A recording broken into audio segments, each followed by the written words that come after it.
Bonjour à toutes et à tous. Voilà, je suis dans le parc le provincial domaine de Kesselo, à Louvain, à la recherche d'un peu de fraîcheur. On est en cette journée la plus chaude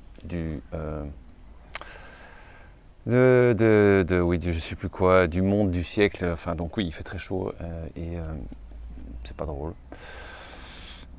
Je meurs de chaud dans mon appartement et donc ça fait un petit temps que je voulais faire une vidéo sur ce top 10 à l'envers des choses qui ont sans doute le plus eu un impact sur ma manière d'être dans le monde par rapport à la notion de sobriété. Alors la sobriété, je vais reprendre la définition que j'ai entendue récemment de Jean Covici, c'est l'idée que tu renonces à quelque chose de manière volontaire, comme il le dit lui-même, si c'est forcé, alors ça s'appelle la pauvreté, dans une perspective que, en fait, on a des modes de vie qui ne sont pas du tout sobres, et voilà, il y a un lien avec le climat pour ceux, attention, petite spoiler, ceux qui n'ont toujours pas compris que nos activités humaines étaient directement la cause du changement climatique, de ces canicules, de ces bouleversements, de ces tempêtes, de ces phénomènes extrêmes. Je vous renvoie au cours de base, vous avez raté, vous recommencez, vous reviendrez dans le temps qui vous aura mis pour comprendre. Je parle de sobriété alors que je suis hyper privilégié, entendons-nous bien, ici moi c'est une tentative de vivre un peu plus sainement, sereinement, pas après la course à quelque chose que en fait je ne trouverai jamais, point barre, dans l'accumulation et la surenchère, et un mode de vie qui est basé sur la croissance et la consommation, tralali, tralala. Vous connaissez professeur capitaliste que je suis, je ne vais pas revenir non plus sur les bases à ce niveau-là. Donc il se fait que depuis une vingtaine d'années, je suis en recherche de manière de vivre, de travailler, de profiter de la vie de manière plus sobre, c'est-à-dire énergétiquement, moins partir en avion, patati patata. Donc j'ai fait ce top 10 à l'envers de ce qui a été sans doute le plus, le moins dans ces 10 gestes qui sont certes spectaculaires. On ne parle pas de petites choses, je ne vais pas vous apprendre à recycler ou à trier vos déchets, mais des grands actes, des grandes décisions que j'ai testées dans ma vie ces dernières années pour être en quête de plus de sobriété, une empreinte carbone moins élevée. Donc c'est parti pour ce top 10, en commençant donc par le 10 et en terminant par la raison pour laquelle, sans doute, qu'il y a le plus d'impact. Et je le dis, bon, il y a donc il y a une petite surprise parce que je ne m'attendais pas du tout à ce que je spoil, évidemment, pour vous tenir jusqu'au 1, mais la première, c'est vraiment quelque chose auquel je ne m'attendais pas du tout, que c'est un impact pareil sur ma façon de vivre. C'est parti, le numéro 10. Non, non, calmez-vous, j'ai pas mis de bombe chez Total Energy, quoique parfois, peut-être plus souvent que parfois, je me dis que ça ferait quand même un peu secouer l'inertie de ces grandes compagnies, et tu pourrais mettre n'importe quelle autre grosse boîte qui extrait et qui s'enrichit sur la destruction. Il y en a plein, mais bon, celle-là, elle m'a encore particulièrement énervé récemment, puisqu'elle est française et que je suis lié aux médias français et qu'on entend à quel point elle voit pas du tout le problème de continuer à extraire du fossile et à créer de l'énergie polluante. Oui, j'ai arrêté de faire des enfants, sauf que j'ai arrêté après le 3e. Donc ça n'a pas beaucoup d'impact. Mais il paraît que ça a un impact considérable. Moi, c'est une amie qui souvent se fout de ma gueule, elle n'a pas d'enfant, elle dit mais Martin, t'es super, mais la chose la plus polluante, c'est faire des enfants. Bon, elle se reconnaîtra, je vais pas l'embêter, mais je ne suis pas d'accord avec ce point de vue. Faire des enfants, ça dépend comment tu les éduques, ça dépend dans quel train de vie tu les mets. Effectivement, ils vont certainement dans les pays riches acheter plus de flingues et de produits. Ah, vous l'entendez? Ça, c'est le corbeau. Il vient avec un message. Changez vos habitudes de vie, sinon on va cramer. Tu vois, il est fâché. Il en a marre, il est impatient, quoi. Donc je ne suis pas d'accord avec le point de vue, une personne n'a pas la même empreinte carbone, donc un enfant n'a pas la même empreinte carbone, ça dépend un peu de comment tu éduques tes enfants, mais évidemment on est beaucoup sur la Terre, mais ça ne dépend pas du nombre qu'on est, ça dépend de la manière dont on consomme, d'où sobriété, CQFD. Il y en a marre, changer le système, pas le climat. Oui, toutes les bonnes manifs, moi j'en ai fait quand même beaucoup, hein, des manifs, depuis la marche blanche de l'ordure, du trou, jusqu'à les marches pour le climat. Enfin, je veux dire, des manifs, j'en ai fait beaucoup, quoi. Et plus on en fait, plus j'ai l'impression que c'est un cortège de citoyens professionnels. Il faut faire les grèves, ne me dites pas ce que je n'ai pas dit, mais ça n'a pas eu les effets que j'escomptais, et je le remarque de moins en moins. Arizona, mais il s'en contrecale, il y a une politique de communication dans le gouvernement Arizona qui est juste sidérante, quoi. Il nie les manifs autant que le problème climatique, quoi. Encore pire, mais ils n'en parlent même pas, ils ne font même pas de communiquer là-dessus. On n'en a rien à foutre. Donc toutes les manifs tenaient bon, d'accord. C'est la seule manière de se remettre ensemble et de montrer ensemble qu'il faut que ça change, hein. Et donc je continuerai à faire des manifs et je trouve que c'est très important. Planter des arbres, bordel, hein, vous connaissez le proverbe chinois, le meilleur moment pour planter un arbre, c'était il y a 20 ans. Le deuxième moment, c'est maintenant. J'ai planté pas mal d'arbres. Je dirais que ça m'a vraiment fait plaisir. J'avais un beau grand jardin, j'ai planté plein d'arbres, mais ça c'est que j'ai quitté cet endroit et donc je ne les vois pas grandir. Les arbres ils grandissent sur le temps long, donc il faut planter des arbres, c'est super important, c'est pour les générations futures. Et même déjà 5-10 ans, encore dans les 10 prochaines années, ce sera vraiment important. Dans les villes, reverduriser tout ça, c'est super important. Et le rapport au végétal est intéressant aussi parce que tu prends soin, tu apprends à nommer, tu reconnaître les choses dans la nature. Alors, ne plus prendre l'avion, ça c'est très, je trouve, on en arrive en marketing, c'est le above the line, c'est-à-dire ces trucs qui clairement ont un impact sur tes relations, sur tes conversations, parce que ça parle de vacances, ça parle de déplacements professionnels, c'est souvent lié à l'un ou à l'autre. Et donc évidemment, c'est un sujet qui est très fort amené, je trouve, dans les conversations. C'est un peu pénible d'ailleurs. Enfin bon bref, je ne vais pas rentrer dans les détails, mais effectivement, ne plus prendre l'avion, ça remet en cause beaucoup de choses. J'ai refusé des jobs parce qu'on me demandait de venir en Suisse et on n'a pas le temps ou les moyens, donc voilà, en Europe, où j'ai eu des propositions d'aller jouer en Australie aussi, mais le public était très très très enthousiaste à mon avis de nous envoyer en Australie, jouer en anglais. T'imagines, bon.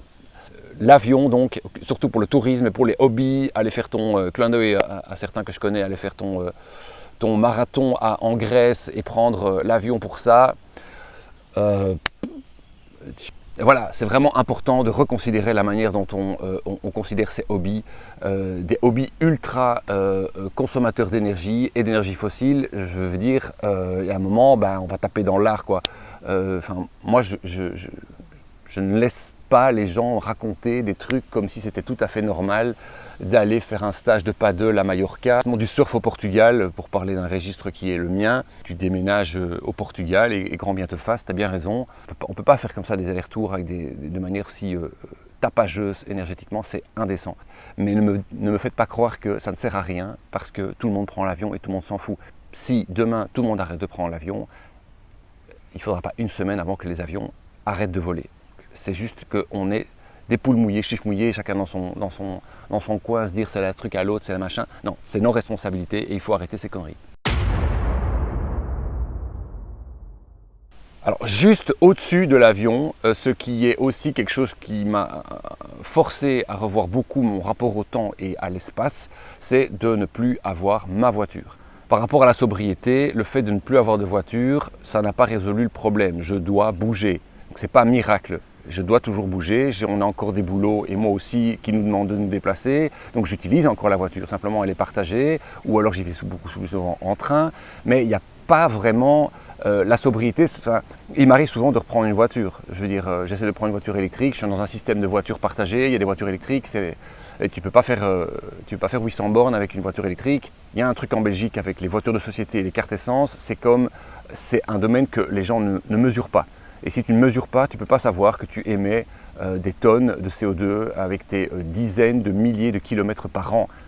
Alors, prendre la voiture, c'est pas beaucoup mieux ou moins grave que de prendre l'avion, surtout si tu voyages tout seul. Pour rappel, une place dans un avion, c'est à peu près le même poids que si tu prends ta bagnole tout seul. Donc si tu te dis ouais, je vais au Maroc en voiture, ça pollue beaucoup moins, que dalle, c'est n'importe quoi, c'est la même empreinte de CO2. Alors dans ma vie, j'ai eu des moments où j'ai eu une voiture, où j'ai pas eu de voiture, ça dépend de ma situation familiale et patati et patata, mais le fait de me passer de voiture, ça m'a clairement incité à mieux me renseigner sur les réseaux de transport en commun, la réflexion sur où je vis par rapport à mon lieu de travail, à mes activités, connaître tes capacités en termes de vélo, les infrastructures vélo, les dénivelés, les itinéraires, patati patata. Donc ça t'oblige à rentrer dans une autre dimension de la mobilité et c'est très intéressant. Franchement, tu sors de ta bulle individuelle et tu te rends compte que tu vis en société, tu te rends compte qu'il y a plein de gens qui n'ont pas de bagnole individuelle en fait. Donc dans cette perspective d'aller vers la sobriété, ne plus avoir de voiture, c'est un rapport impressionnant. Je suis loin d'être en zéro déchet, mais je tends vers cette perspective-là. Je trouve que c'est très difficile, elle est très confrontante cette perspective parce qu'en fait, globalement, tu rencontres très vite que tout dans les supermarchés est emballé. Donc ça te force à aller vers d'autres types de commerce, d'autres rapports à ce que tu manges, à ce que tu manges, à comment tu le prépares, aux déchets aussi simplement de ton alimentation. Le zéro déchet, je l'ai mis en 4, surtout parce que je ne le fais pas beaucoup. Je crois que si j'étais je me dis que si j'étais en numéro 1, honnêtement, tu consacrerais le temps tout à fait autrement à beaucoup plus fabriquer les choses toi-même, en do it yourself. Donc c'est tout un rapport au temps que tu changes quand tu deviens en zéro déchet. C'est pas le fait de ne pas jeter comme si tu pensais qu'en fait il y a toujours un emballage. En fait, s'il y a des emballages, c'est parce que c'était préparé avant et que toi tu fais juste que manger ou savonner ou consommer. Alors que le zéro déchet, ça change vachement ton rapport à ce paradigme de « je suis un consommateur ». On arrive dans le top 3. Devenir végétarien, pour moi, j'ai fait donc ça il y a une quinzaine d'années. À un moment, j'ai décidé d'arrêter de manger des aliments qui étaient issus de l'industrie de l'assassinat des animaux, de l'élevage intensif. J'avais vu un film et j'ai dit une fois que tu vois ça, tu ne peux pas continuer. Alors c'est difficile et donc j'y tenais et donc j'ai tenu. Et parce qu'il y a des impacts sociaux, il y a des impacts familiaux, enfin donc sociaux, mais donc familiaux, quand tu changes tes habitudes par rapport à tes enfants, par rapport à tes collègues. J'ai fait ça il y a 15 ans, c'était beaucoup moins dans l'air du temps que maintenant. Je trouve que voilà, maintenant tu vas au restaurant, en tout cas là où je vis, il y a toujours une option végétarienne, tu ne devrais même pas le dire, il ne faut même pas faire cas de ça. Cette idée d'avoir changé mon régime alimentaire m'a mis aussi dans une démarche de sobriété parce que ça a changé fort mon rapport à ce que je mangeais, a bouleversé les standards de ce dans quoi j'avais grandi. Chez moi, il y avait de la viande tous les jours au repas. Et donc c'est des habitudes qui étaient profondément ancrées. Un vrai repas c'était toujours avec de la viande, un vrai repas c'était ceci, c'était cela. Et donc quand tu bouleverses ça, et que tu retrouves des nouvelles habitudes, tu cherches malgré tout le plaisir, les saveurs, c'est pour les enfants. Mais petit à petit j'arrive vers des solutions même de plus en plus véganes avec des choses qui sont beaucoup moins coûteuses. Du coup des pois chiches, des lentilles, des quinoa, des tas de trucs, des solutions végétales qui sont, quand elles sont bien assaisonnées, je trouve qu'elles sont délicieuses. Enfin, notamment maintenant, je sais pas, avec la canicule, mais tu ne chauffes plus rien et tu manges des salades avec des tas de trucs qui sont délicieux, c'est frais, c'est croquant, c'est savoureux. Je veux dire, on a besoin de absolument rien. Va faire un barbecue, va t'amuser à griller tes saucisses, là, tu vas voir ça.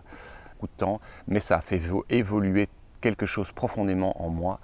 Une fois que tu ne corresponds plus à un espèce de cliché de, par exemple, là on les bassinait avec la Coupe du Monde, la bière, saucisses, chips et Coca-Cola autour d'un barbecue, c'est le cliché de la publicité et on est vraiment conditionné dans ce truc-là, c'est sidérant. Donc une fois que tu décroches ce truc-là, en fait tu te rends compte que tu étais conditionné et ben en fait tu es déconditionné. Donc après une zone de stress et d'inconfort où tu recherches un peu tes repères, c'est quoi, qui suis-je, mon Dieu, comment, et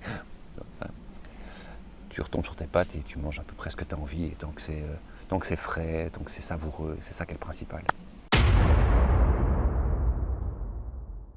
Non, ne quittez pas, ne vous inquiétez pas, je ne suis pas en train de vous vendre un séminaire de yogi yoga en Inde. J'y connais rien en méditation, d'accord, mais je me remarque que les seules fois où je l'ai fait, je ne pratique pas du tout la méditation de manière très... Ah voilà, le corbeau qui est là de nouveau. Hey, chic et bête. Viens écouter ce que j'ai, viens écouter, c'est un follower. Et tu vas liker ma page, hein? Ah ok, ça va. Donc méditer, ça pourrait se mettre même dans le registre de la créativité, c'est-à-dire que c'est une autre manière d'être. Et la méditation, ben ça te force à faire rien, à être là, à t'écouter, à te reconcentrer sur l'essentiel, la respiration, ton rythme cardiaque, les sensations dans ton corps pendant un certain temps. Et je remarque en tout cas que la méditation, pour les peu de fois où je l'ai fait, hein, je pense que ça a eu un impact assez profond sur voilà, la tranquillité mentale. Alors moi je suis un peu un agité du cerveau, donc c'est pas une mauvaise chose de se calmer. Et aussi, mine de rien, sur tout ce que ces pensées peuvent aussi nous conditionner à devoir faire ceci, à devoir produire, à devoir tous des petits. Donc tu apprends à les regarder, à les laisser passer, et ça apaisant. Et donc, c'est peut-être un petit peu provoquant de mettre ça en deuxième position, mais voilà, c'est une manière aussi un peu d'annoncer le top 1, de dire mais qu'est-ce que ça va être le top 1 quoi. Si l'avion c'est déjà fait, si le végétarisme c'est déjà fait, si la voiture c'est déjà fait, si mettre une bombe chez Total Energy c'est déjà fait, mais qu'est-ce qui reste? Alors voyez, je vous le dis.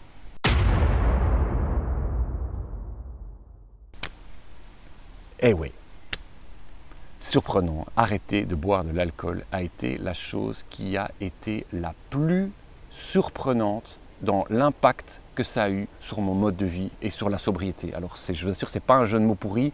Sobriété, évidemment, dans notamment l'idée que tu ne consommes pas de drogue, il y a l'idée de la sobriété. Tu es sobre, tu ne bois plus, un jour à la fois, ils disent chez les Alanons. Je n'imagine pas une seconde que ça allait avoir, ça fait maintenant plus de 2 ans que je ne bois plus d'alcool, quasiment plus d'alcool, très très rarement d'alcool. Je n'ai plus envie de boire de l'alcool en fait.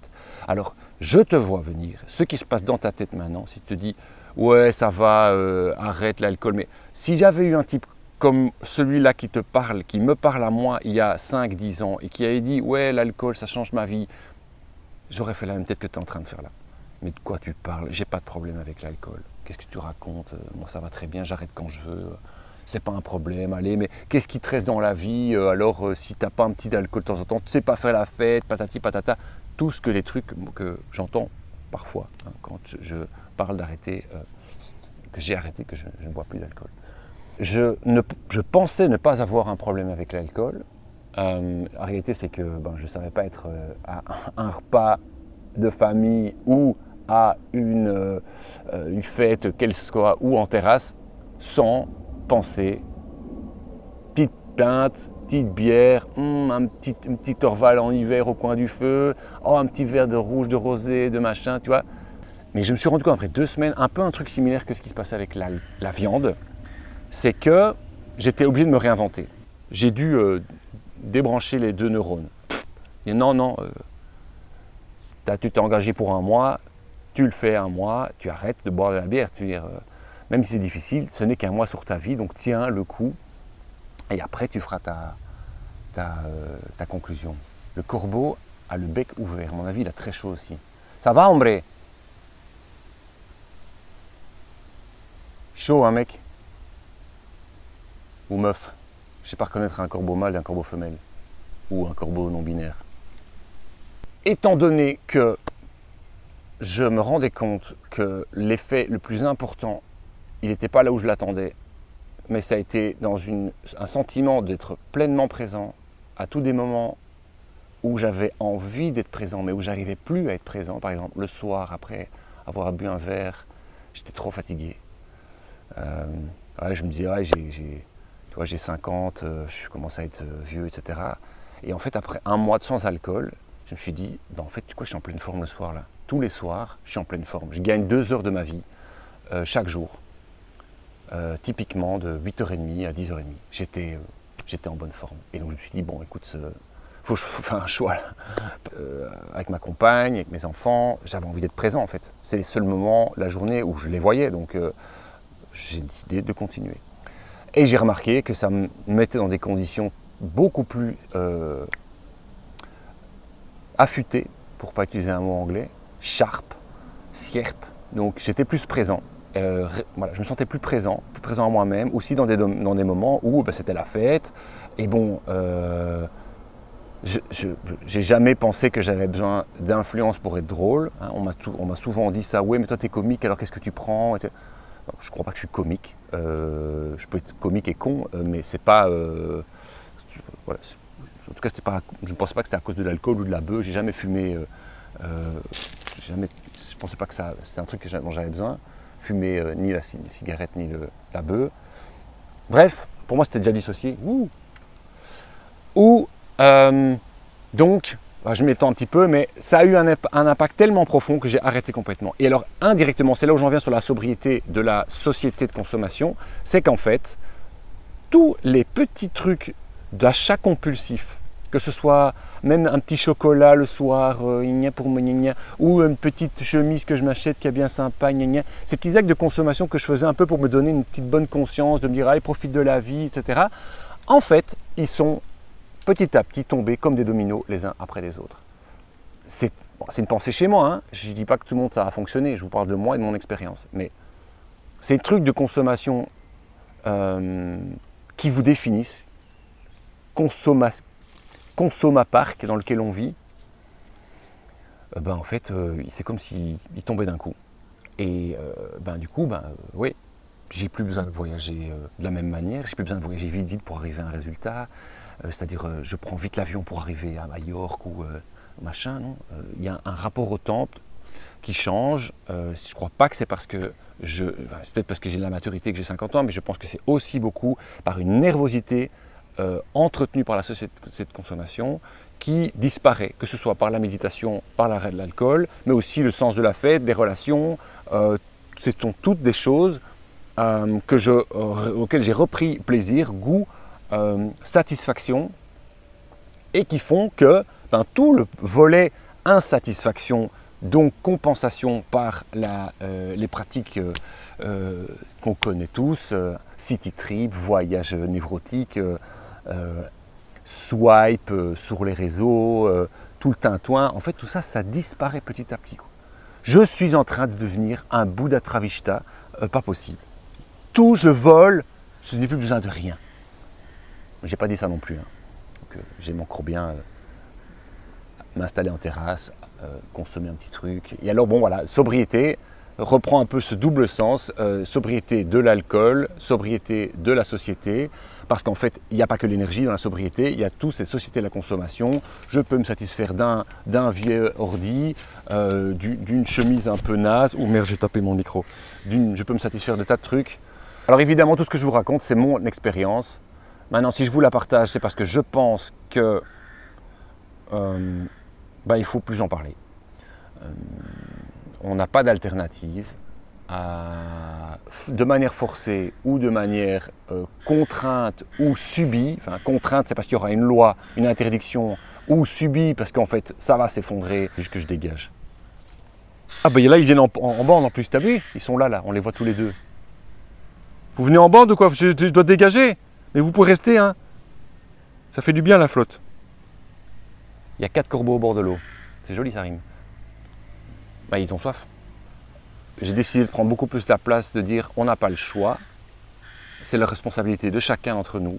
Il y a 1001 portes d'entrée vers la décroissance, vers la sobriété volontaire. Et voilà, mes choix ne sont pas forcément les vôtres, mes sensations ne sont pas forcément les vôtres, mais je vous invite vraiment à essayer, à vous faire ces zones d'essai, un mois sans sans acheter une bouteille en plastique, et qu'avec une gourde, un mois sans ma voiture et faire que du vélo. Et vous allez petit à petit prendre des nouvelles habitudes et reconsidérer les choses. Je sais que cette vidéo est peut-être un peu trop enfant gâté, qu'il y a plein de gens qui n'ont pas le choix, qui sont dans la galère, mais je vais vous le dire, je suis aussi dans la galère. Je ne gagne pas assez d'argent pour avoir un train de vie, comme avoir une piscine et avoir des voyages, etc. Donc c'est aussi un peu forcé que j'ai dû le faire à certains égards, notamment les courses. L'inflation est telle que j'ai décidé, j'ai vu la différence quand tu prends pas d'alcool et quand tu prends pas de viande, je veux dire, ton budget il diminue presque par 2, quoi. Donc il y a une réalité économique dans laquelle j'étais un peu volontaire, un peu forcé. Je ne vais pas non plus vous faire croire que je ne suis pas contraint économiquement. Merci pour votre écoute. Je ne sais pas s'il y en a qui ont suivi jusqu'au bout. Faites-moi un petit truc, dites oui, moi je t'ai suivi jusqu'au bout dans les commentaires. Ça fera plaisir. Ciao, salut les corbeaux. Les corbeaux vous disent au revoir aussi.